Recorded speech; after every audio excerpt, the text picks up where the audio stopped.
So thank you, Devendraji. Thank you for taking up time. I know you had a busy day in the assembly. I think it's appropriate that the Dhurandhars of Indian business should be recognized by the man who is doing a lot to make it easier to do business and is trying to make Maharashtra, which is of course the biggest contributor in terms of GDP, and is trying to make it easier to do business, that he should present the awards. But I'll start with a slightly out of syllabus question. ये देवेंद्र जी, ये election का season है, चुनाव का माहौल है, आप भाजपा का स्टार कैंपेनर है, तो ये जो 5 जो स्टेट्स में इलेक्शन होने जा रहा है, what is your estimate? Because BJP has traditionally not won elections, not very strong in these states, except of course Assam, which is expected. नहीं, बिल्कुल आपने जो कहा, आई थिंक ये जो चुनाव है ये it's going to change the history, और specially I am very hopeful this time in Bengal, और मुझे लगता है कि even in Tamil Nadu will do great. Assam तो खैर सभी को पता है कि हम लोग जीतेंगे, पर बंगाल और तमिलनाडु ये बहुत अच्छा हम करेंगे. और केरल में एक बहुत ही अच्छे अल्टरनेटिव के रूप में हम लोग आज उभर रहे हैं. तो मुझे लगता है कि ये चुनाव शायद पिछले कई चुनाव से अलग इस प्रकार का रिजल्ट होगा. So another question, Devendra ji, which is also very topical. You have the war going on right now. Prime Minister spoken in the Rajya Sabha today and Lok Sabha yesterday. From your vantage point as Chief Minister, what are you seeing the impact of the war? See, of course, today with this war, the supply lines are disrupted, and it is going to have some impact on all the businesses. But having said that, the diversification of supply lines done by the government under the leadership of Prime Minister Modi is actually making us stand out. Because if you look at all the countries which are our neighboring countries, they are almost at the verge of shutting. But India is doing well. We are managing. And I think the Prime Minister has a strategy to, sustain in this war-like situation, because the war is happening there, but for us, it's a war-like situation. And hopefully, I think we should sail through. We should be able to sail through. Yeah. Hopefully, we will have a ceasefire soon. Let's see. Depends on Mr. Trump and his. Yeah. No, I was reading somewhere that what is going to happen on Truth Social. I think we are. Yeah. That will happen. So I was actually. It is a situation where, you cannot comment on war, because it is said that even those who have waged the war do not know what is their strategy. So how can you tell what is the strategy? Yeah. Yeah, I think it is showing that it's easy to start a war, but very difficult perhaps to end one. Okay, let me shift to the various questions that were prepared, on the economy. So Maharashtra, the contribution to India's GDP is about 14-15%. It is the leader in FDI. But it is also facing significant challenges, let's say from states like your neighboring state, Gujarat, Tamil Nadu, Karnataka. So what is the X factor in Maharashtra? What is the X factor jiske wajah se companies should come to Maharashtra, both Indian? I'll tell you 2-3 things. Of course, there was a time when there were only 2-3 states which were competing, like Maharashtra was there, Gujarat was there, Tamil Nadu was there. Today, there are at least 10 states which are competing and which are fairly doing well. And I think that is good for our country. So we believe in competitive federalism, and our Prime Minister believes in competitive federalism. Having said that, I would say that Maharashtra stands out because, as you have rightly said, that it has a manufacturing prowess. It has been the leader in manufacturing sector for a long time. We are continuing to do that. We are Fintech capital. We are startup capital. Now, you know that, if you look at the Startup India report, out of all startups that are existent in India, we account for the largest number. So we are the startup capital. just to emphasize that many times people say Bangalore is a startup capital, Hyderabad is a startup capital. So to them, I would like to tell them that no, Maharashtra is a startup capital by absolute numbers and also by absolute investment, not just by numbers. We also account for, largest number of unicorns. And I think we stand out in terms of, the entire ecosystem which is created.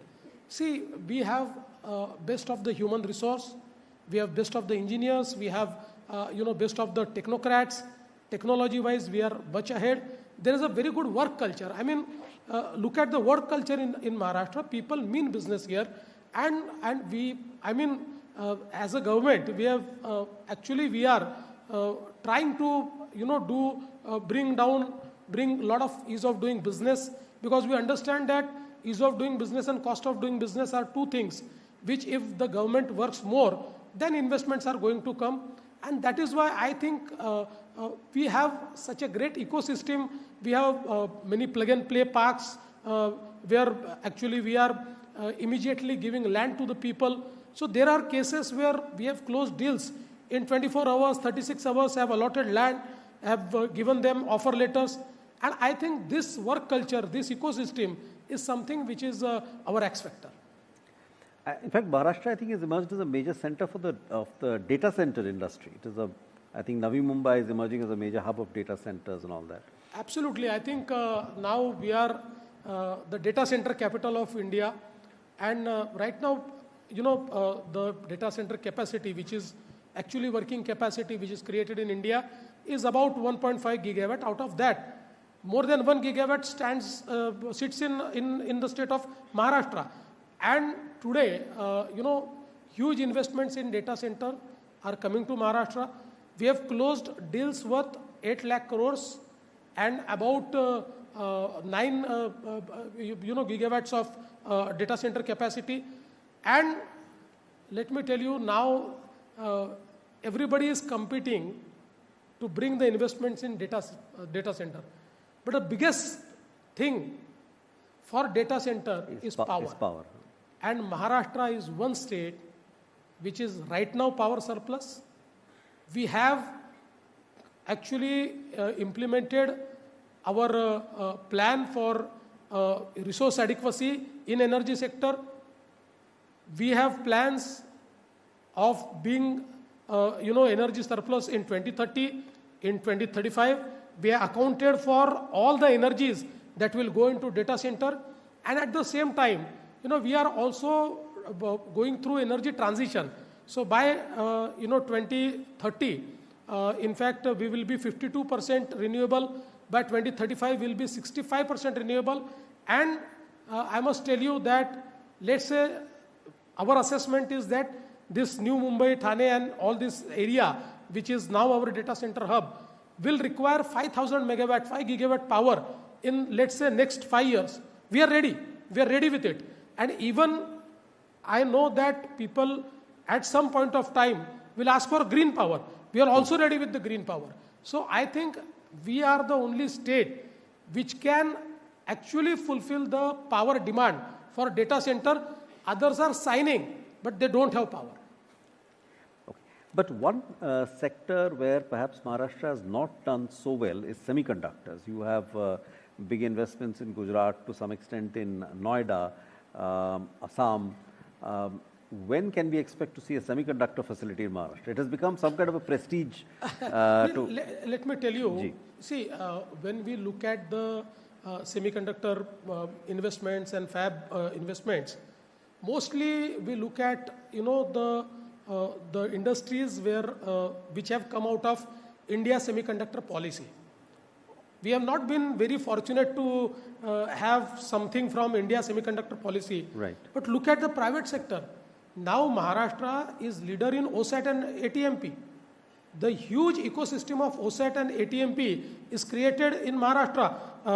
The companies like RRP, what they have created is the best in India. And this capacity is actually enhancing at a pace where we will be leader. So I think, as you know, that ATMP and OSAT is one of the most important process in semiconductor ecosystem. That process we have championed in Maharashtra. And soon, in fact, we have already entered into a MOU with Tower Semiconductor, whereby they will be investing around 83,000 crore in a fab facility. They have not started as yet, but land is identified. We have entered into MOU. So soon that facility will also come in state of Maharashtra. So let me just shift to the softer side. I think one of your एक बड़ा initiative is India's orange economy, which is focusing on the creative industries, on culture and digital content. What kind of investments are you expecting there? So I think Maharashtra was perhaps the first state to have AVGC XR policy in 2017. And now we are in the second phase of our AVGC XR policy.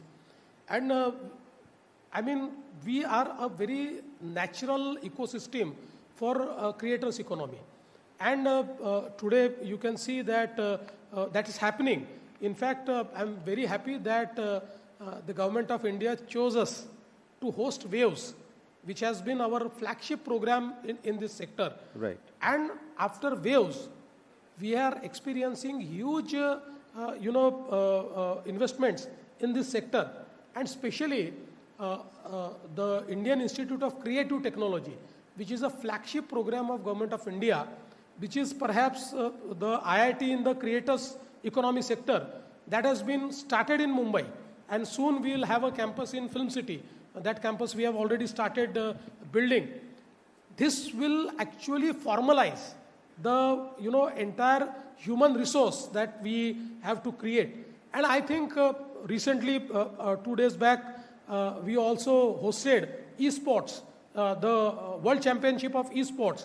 And there also, I think, huge opportunities have come. The creators were assembled.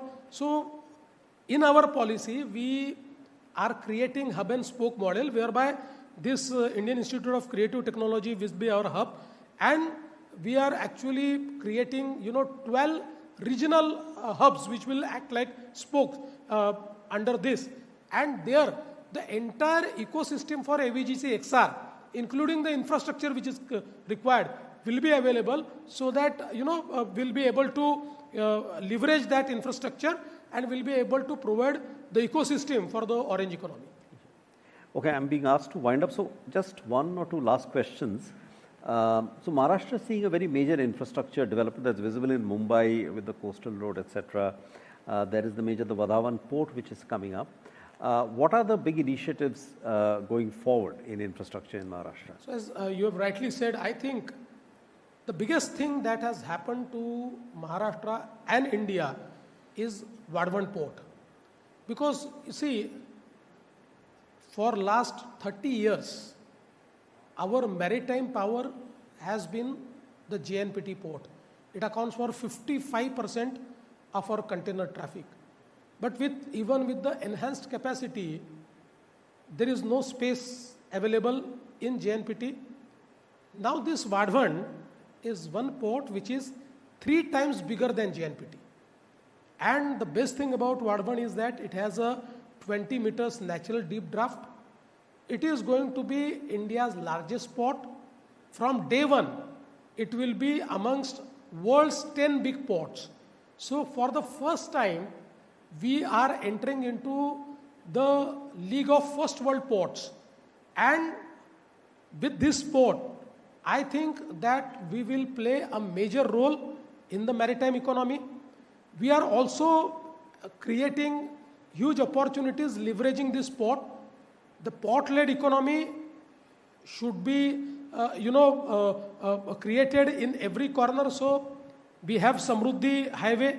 From Samruddhi Highway, we are connecting, the JNPT we have already connected. Right. Now we are also connecting the Vadhavan port with the Samruddhi Highway.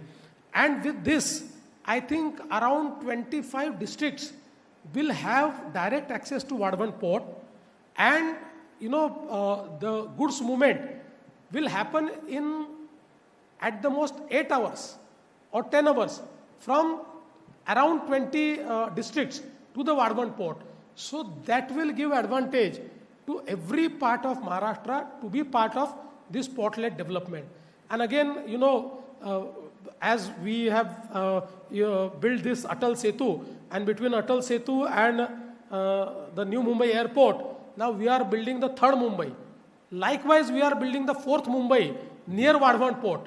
And this Vadhavan port will be highly connected in a sense that now our coastal road is reaching Bhayandar. From Bhayandar to Virar, we are starting a new coastal road 40 kilometers. So, and this coastal road will go to Vadhavan. And Mumbai's third airport will come near Vadhavan. So it will come between Virar and Vadhavan. We have already, it will be India's first offshore airport.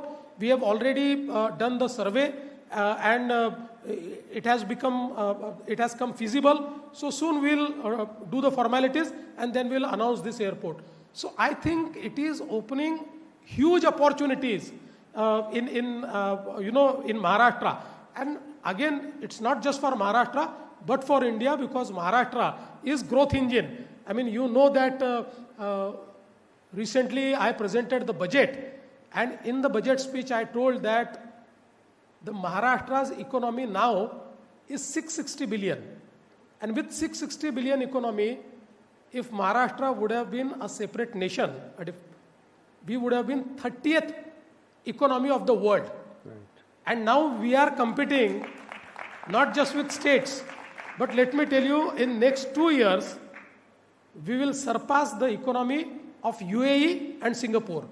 So wow. That is our, strategy in Maharashtra. And I think for that, our strategy has always been, infrastructure-led growth, port-led development, and policy-led industrialization. I think you should, I don't know whether you're benchmarking yourself with Vietnam or Indonesia, these kind of countries for, yes. I think you should be doing that. Okay, so just, just on last question, let me ask you, historically in Maharashtra, there have been some issues, for example, with land acquisition and those kind of issues. For example, the Ratnagiri refinery project proposed by Saudi Aramco did not come up. Any progress on that? And generally on land acquisition, it has sometimes been difficult to acquire land in Maharashtra compared to some. It is many times difficult, but let me tell you, Ratnagiri refinery is the only project where we have failed in land acquisition. Otherwise, in last 10 years, whatever projects we took, we could do all the projects with all land acquisition, and we have set a record. The Nagpur-Mumbai Samruddhi Expressway, 750 kilometer greenfield entire alignment, we could actually get that entire alignment land in 9 months, just 9 months. And now for new Pune airport, I've already started land acquisition, and 95% of the people have given us consent for acquisition. So acquisition has been problem, but our policy has been that we pay 5 times. We pay 4 times. So in most of the cases, I have not done acquisition. I have done consent award. But as you have rightly said, in Ratnagiri, we could not, we could convince people. We had, MOUs were 10,000 acres from people. But unfortunately, we could not convince the erstwhile partners, the erstwhile Shiv Sena under Uddhav Thackerji, and we had to cancel that, that particular area. And then we went for the new site. We are still struggling. Let me tell you very frankly that in the new site, we have such, historical and geographical and, monuments that, again, I mean, that site has come into, certain problems.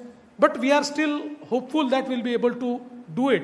But I think now is a time where we understand that if at right time we would have started the refinery at Ratnagiri, this would have been opportune time for that refinery. Devendraji, one last question on politics. So, in the last assembly elections, BJP was very close to winning a majority on its own with 130 seats. What is the aim for the next election? Will you need allies in 2029? See, the aim for next election is again to win and come back to power, because so many projects we have started, and we've seen that for around 2.5 years when we were out of power, all projects were standstill, and there was huge cost overrun, time overrun, everything. So that is, and for that I think, although as you have rightly told that now BJP is in a position where it is a biggest party on its own. We are near the majority mark. But I think we still believe that our friends are very important for us. They are very precious for us. So even in 2029, we will have our alliance and we'll go to the elections with our alliance partners. Devendraji, thank you very much. I request you to stay on stage, and Chandra and Nigel will take this forward. Thank you.